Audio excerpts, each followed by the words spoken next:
So fear of death. So we're gonna approach a little light subject matter here now. Well, yes, we like to step right in here. Yeah. Well, I was getting very fearful. My mother is a cancer survivor. Fortunately, she is still with us. However, I was getting very anxious about the possibility of her dying, and I wanted to do hypnotherapy to try to understand why I was as fearful as I was, because I felt it was beyond the normal fear for me. That was my opinion, and I just wanted to try to help myself when in the event I had to deal with her passing on. And what was so surprising was I thought through hypnotherapy I would go back to a situation in my lifetime that scared me about death when I was a young child, possibly seeing a person in a casket for the first time, going to a mortuary, that sort of a situation. But surprisingly what happened was I discovered rather, through hypnotherapy while I was in deep trance, that my first real experience with death was when my dog died, when I was 6 years old. And like I said, that was a surprise. It was just like, we don't know on a conscious level. We often think we know what is causing us to react or respond to things, and in actuality, we are all like onions. There are many layers to us, and there are things that may have occurred in our life at an early age that we don't remember or we don't associate with what might be troubling us in our adult life. And so that surprise was partly the surprise of the actual event that you went to that you hadn't really had a conscious memory about before. Exactly.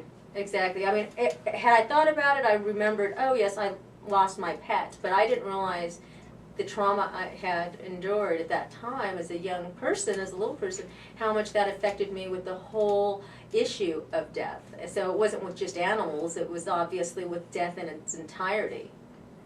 And so as a 6-year-old, you both, in that moment, interpreted that event to be something much bigger than about you and your dog. Right. Right, exactly. That became something very generalized out about the idea of death and what that means from the viewpoint of a 6-year-old. Right, exactly. And then it all kind of got tucked away, but it was percolating, operating within you in a way that came up more prominently.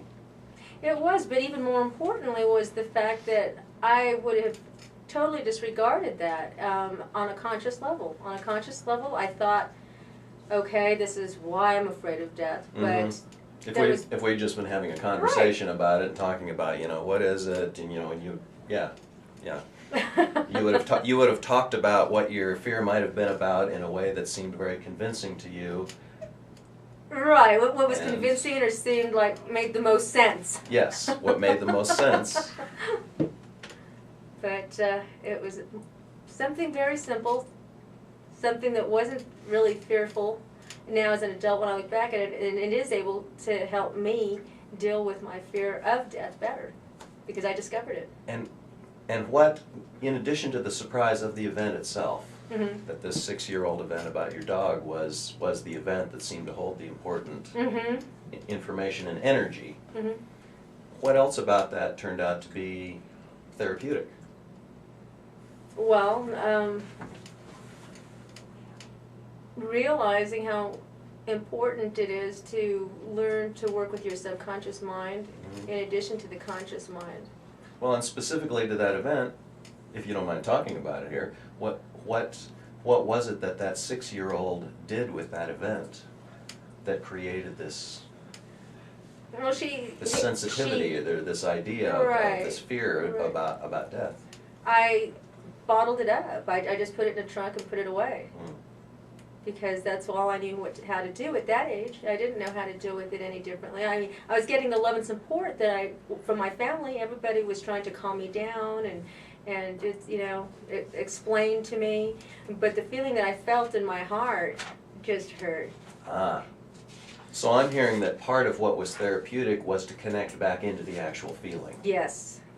Yes. that when you're having, an adult level, conscious level conversation with somebody about it, about what I'm feeling now, that's useful. But there was information that was stored, if you will, in the actual feeling of the original experience. Yes. That spoke for itself. Exactly, and you can talk about that feeling on a conscious level until the cows come home, but it doesn't make a world of difference unless you're completely relaxed and get very in touch with that feeling, whatever feeling it may be.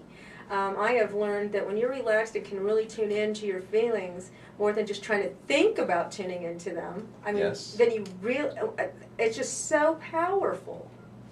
A willingness to experience whatever is part of completing the process. Right, and not being fearful of experiencing that, because it is a welcome surprise, actually. Your mind is not going to allow you to generate anything that's going to harm you. It's just the way it is. Your mind protects you automatically. Yeah, and so I think we both experience, both in our own process perhaps and working with clients, where certain people, there's a fear about, an anticipation about what may be experienced in dealing with whatever the symptoms are that brings them to come to me, to come to you. Yes. Some fear about, wow, if I really let myself reconnect or connect with whatever the subconscious information is, if I really allow myself to feel and go to whatever is part of moving through this process, who knows what might happen. So that whole idea of controlling the process, which is a very natural, very human orientation, sometimes gets in the way of the process. Oh, most definitely. And so I'm hearing what works for you, the way you think about it, is not only a willingness, but even a welcoming of the surprise. Yes, and it is a welcome surprise. And I've learned that firsthand, so I can tell people that happens. And it can happen to anyone out there who's willing to experience it. And I highly recommend it, because you're just going to tug along carrying this big old weight. That's how I felt, just this weight of not knowing what it was, because I was afraid of what I might learn, when in actuality what I learned was just nothing. I mean, it was right. It was so simple. It was so simple, so basic, and I'm so happy that I did it. Which kind of makes sense when you think about that it was really a 6-year-old that set this up. Yeah. Which, by the way, says this is how powerful you were when you were 6 years old. That you could create a little program, a pattern, if you will, that had been running within you ever since you were 6. But as an adult, I may not have admitted that, because I'm an adult now. Yes.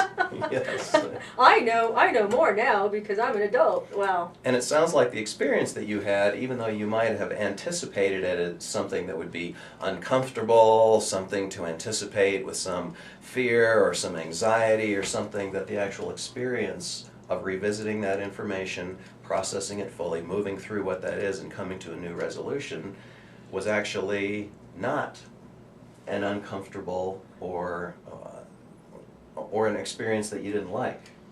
Exactly, and I have to say that with all the clients I've worked with, it's been the same resolution. I have never experienced a client who has been disappointed with what they have discovered.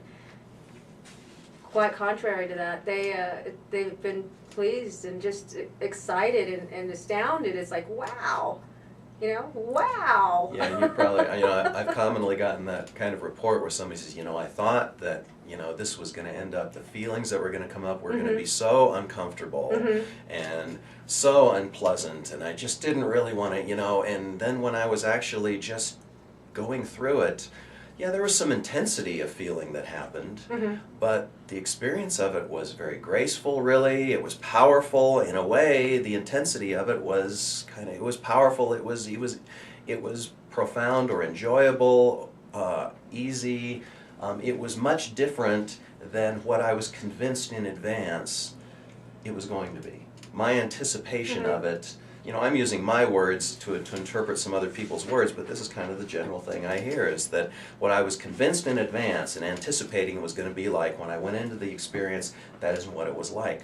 What I anticipated in advance was not accurate information. It was just feeling trying to imagining something. Mm-hmm. This has been a great reference point for me, both for myself and people I work with. This whole, it's why I love to work experientially in Mm-hmm. the field of education, because the very nature of both being aware in the moment of what I'm anticipating I'm going to experience, whether it's a conversation I'm anticipating having with someone, something, an event I'm going to go participate in, and how often do we decide in advance we know what an experience is going to be like for us. Mm-hmm. And then sometimes decide that what we decided in advance is accurate, and so we decide, I'm not going to go participate in that. I'm not going to have that conversation with you. I'm not going to expose myself to that information because I know what that's going to be like for me, and I'm not going to go there. And then we don't go have the experience.